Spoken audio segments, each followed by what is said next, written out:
Hey, good morning, everybody. Um, Good morning, Estella, right on time.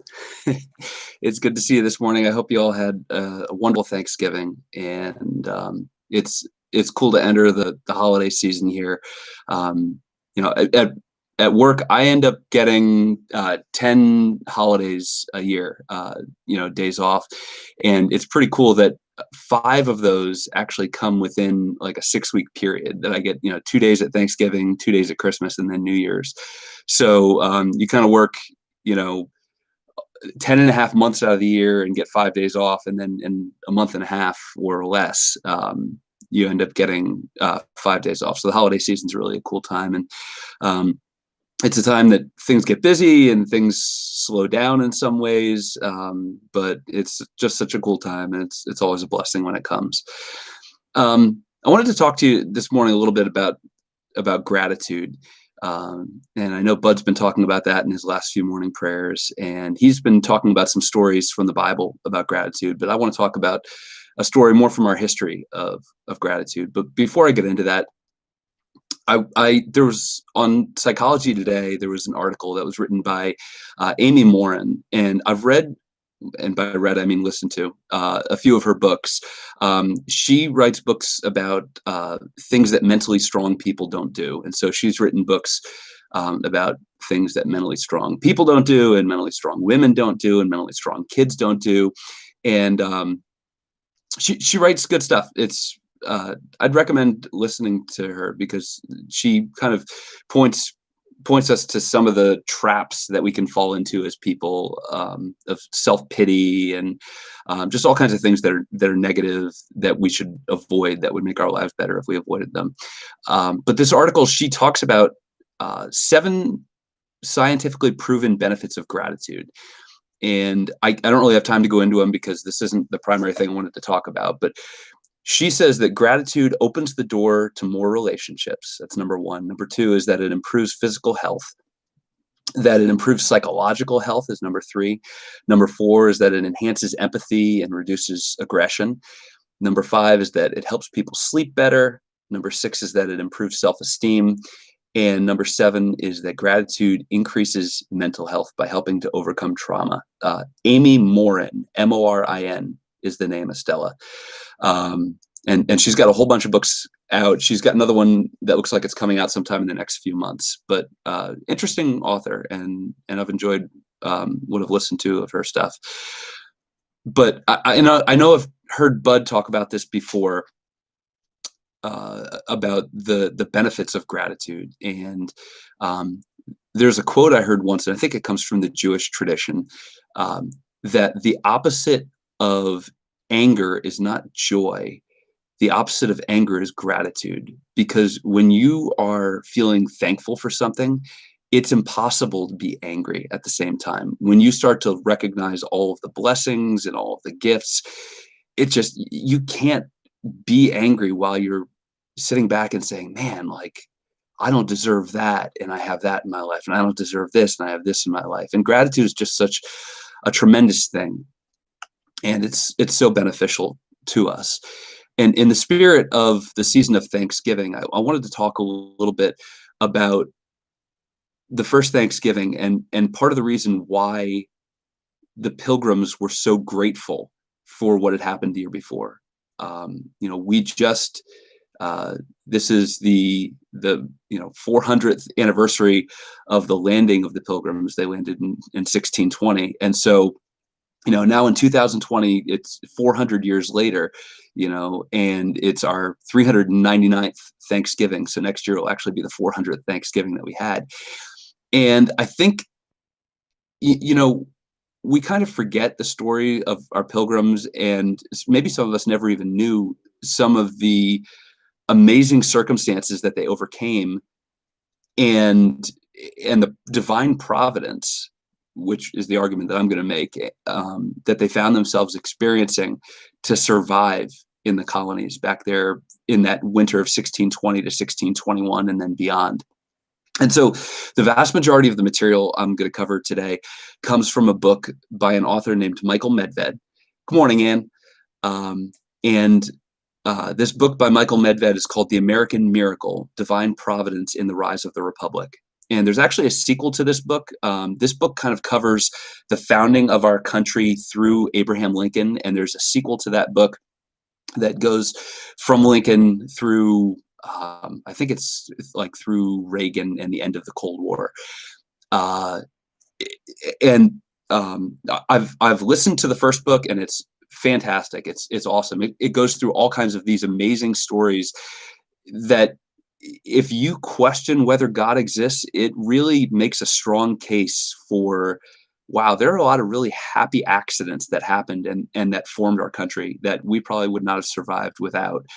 And the second book I have not listened to yet. I will at some point, and I look forward to doing that. But it's full of tremendous details, and it really makes a really good case for God's providence in our existence. But I want to talk about that story of the first Thanksgiving and actually the year leading up to it. So the Pilgrims were attempting to land in Manhattan. They were not attempting to land in Massachusetts, where they ended up. But they ended up being about 250 miles north. They landed in the Cape Cod area. Now, New England winters are brutal. And I mean, we know what Pennsylvania winters are like. New England winters are just absolutely brutal. They're even worse than ours. And this really could have been a fatal mistake, that they were blown off course and ended up there.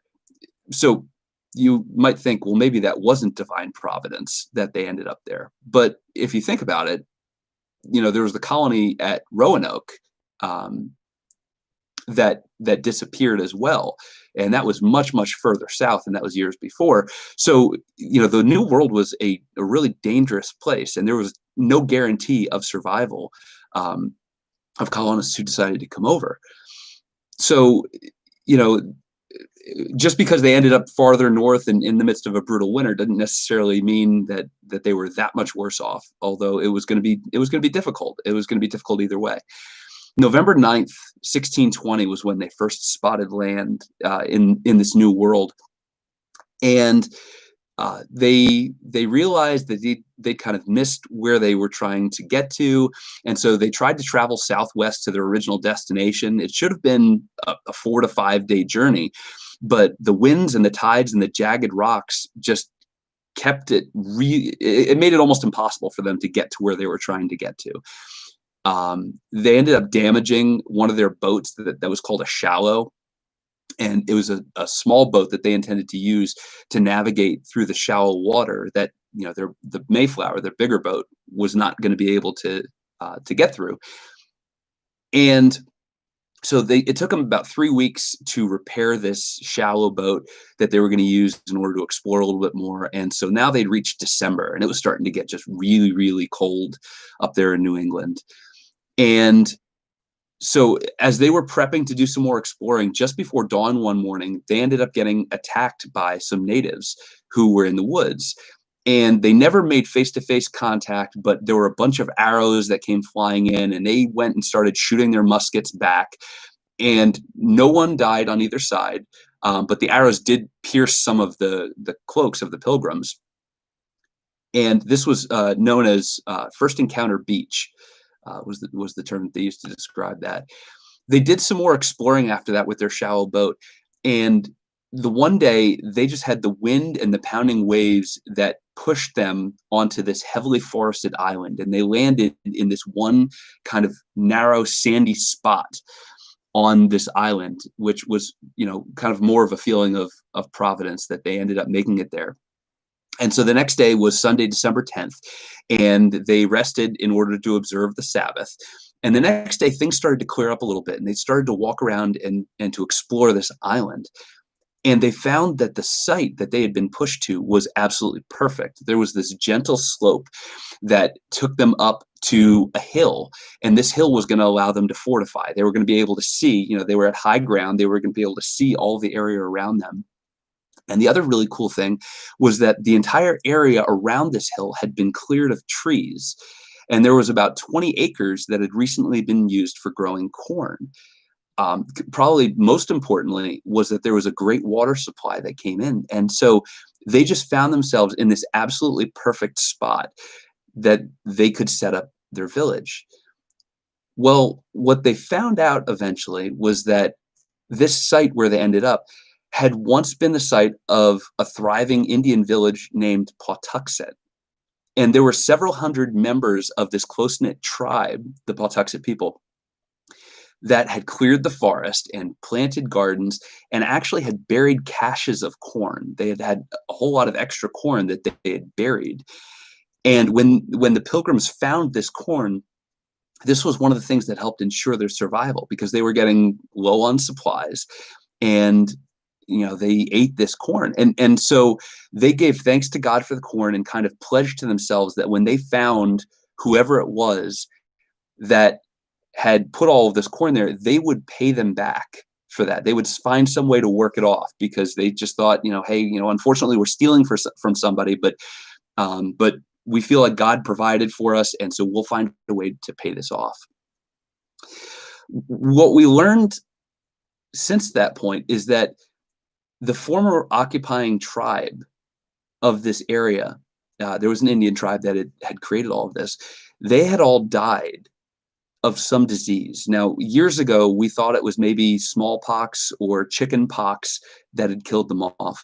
But recent research actually suggests that it was viral hepatitis from contaminated food that ended up killing a very large percentage of the Wampanoags, which was the Indian tribe that had set up this area. They think it was like 95+% that had died from this. And whoever was left that had survived that had abandoned the site, and it was only a year prior to the Pilgrims arriving that they had abandoned that site. Now, this winter was absolutely brutal. That first winter, 45 of the 102 people who had made the journey over from Europe died that winter. And I believe it was only 3 families that were untouched by death. So, everybody was hurting. The winter was brutally cold. They almost didn't survive if not for the providence of finding themselves in this place where they could protect themselves, finding the cache of food. They probably wouldn't have survived. It might have been another Roanoke situation where just everybody disappeared and we don't know what happened. But when we got to March of the following year, March of 1621, one day there was someone who was dressed in the Native American garb who began walking up to the Pilgrims, and they had a sentry that was keeping watch. And as he got close to them, he said in very broken English, "Greetings, Englishmen. Do you have any beer?" And he kept repeating this phrase to them, and they were kind of astonished of, this is weird. How does this person know English? And he said that he had learned English after befriending a local fisherman. And he actually, after they got over the novelty of someone who spoke English, he sort of started to annoy them a little bit, and they were just kind of hoping that he'd leave. And eventually they gave him some trinkets and, to try to send him on his way. But one of the things Samoset told them was about a tribe who had occupied that area who had died of the plague, and it started to help them understand, oh, okay, this is what happened.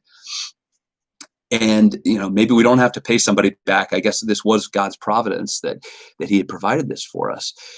And so eventually Samoset went on his way, but he told them that he was going to be coming back and that he was going to bring a friend with him. And a few days later he did that.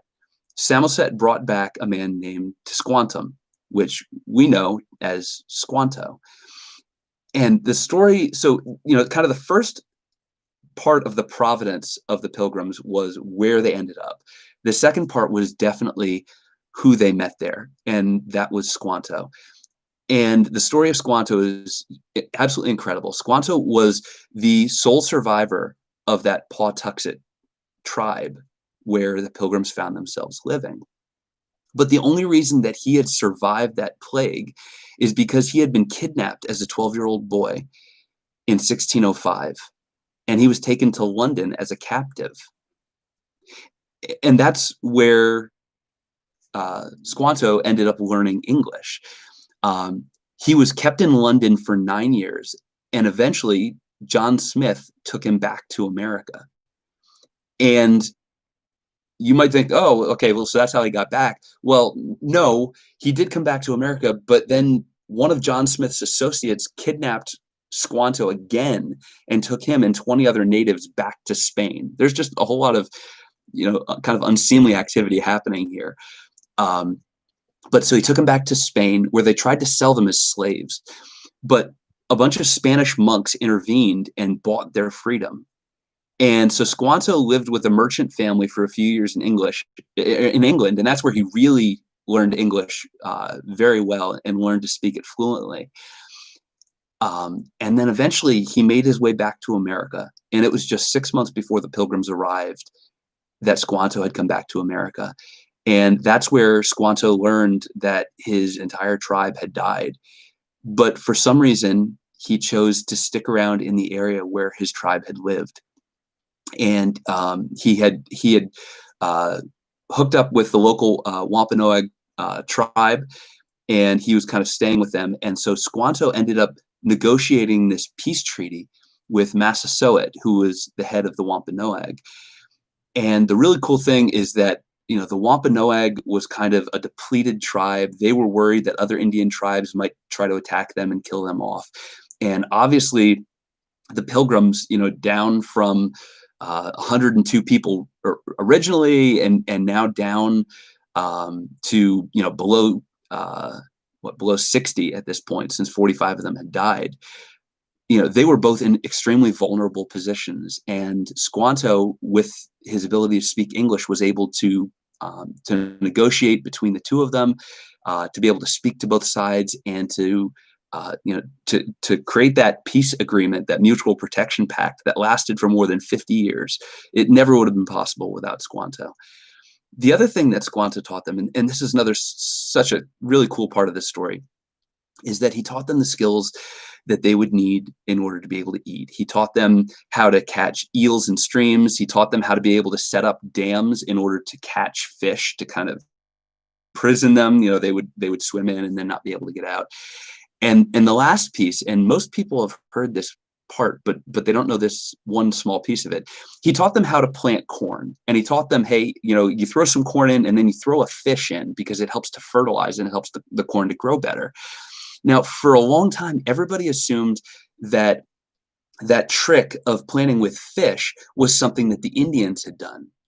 But recent research has shown that that's not the case, that there really weren't Indians that used fish as fertilizer. That was something that was done in Europe.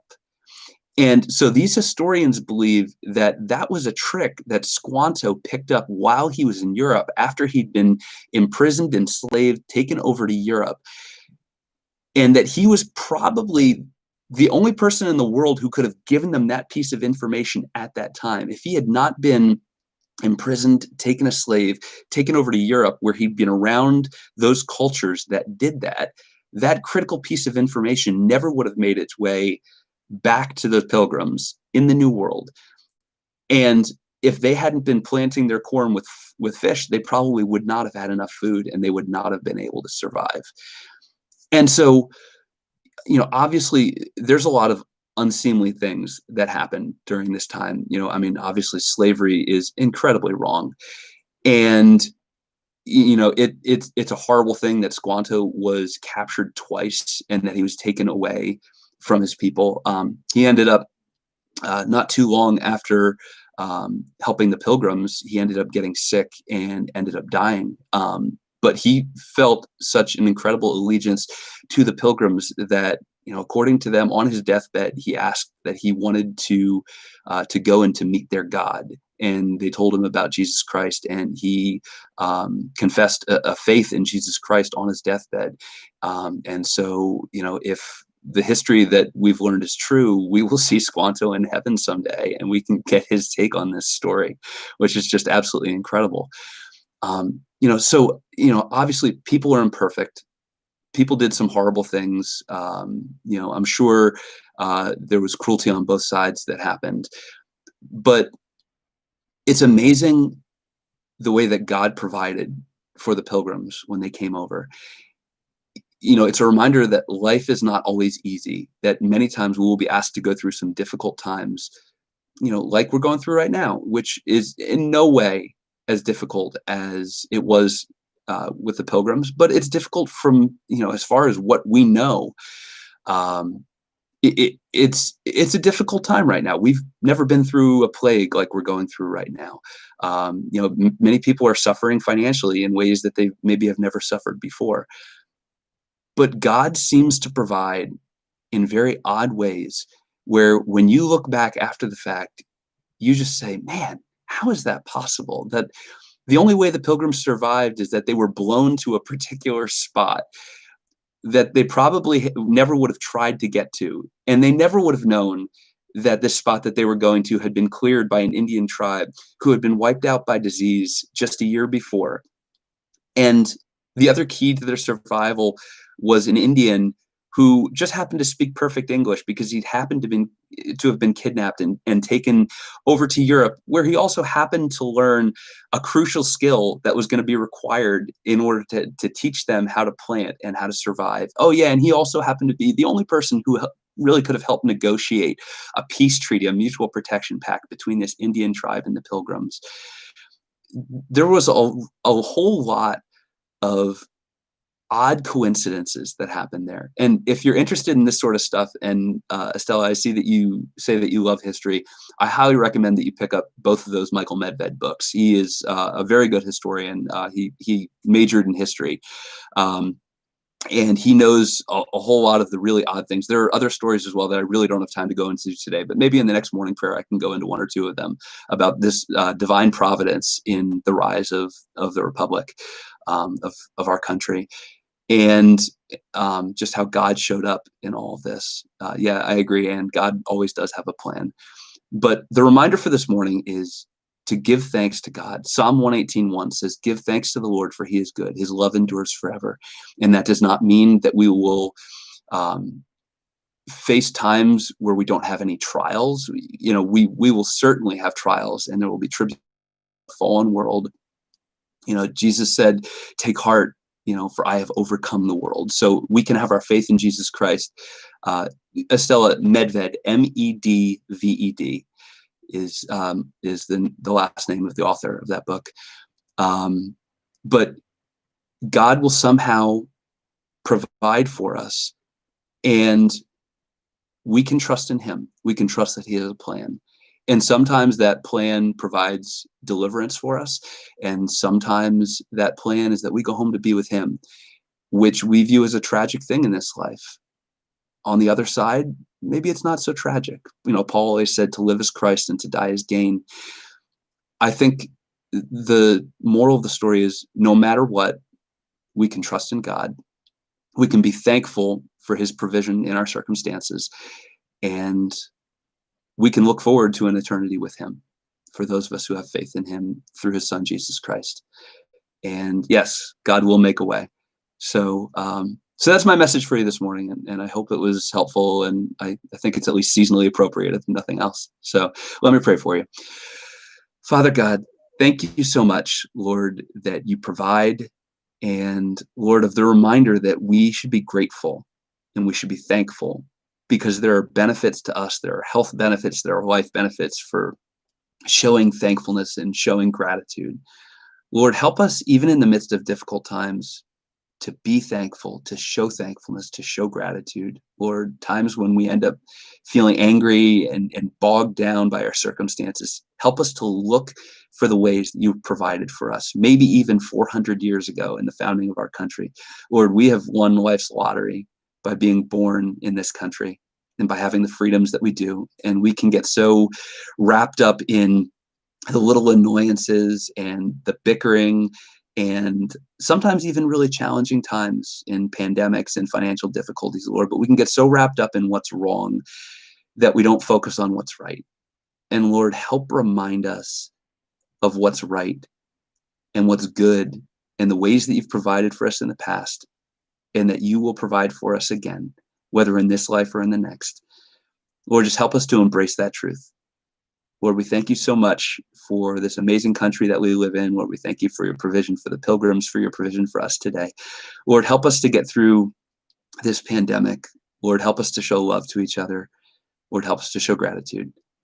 And we give you our day right now in Jesus' name.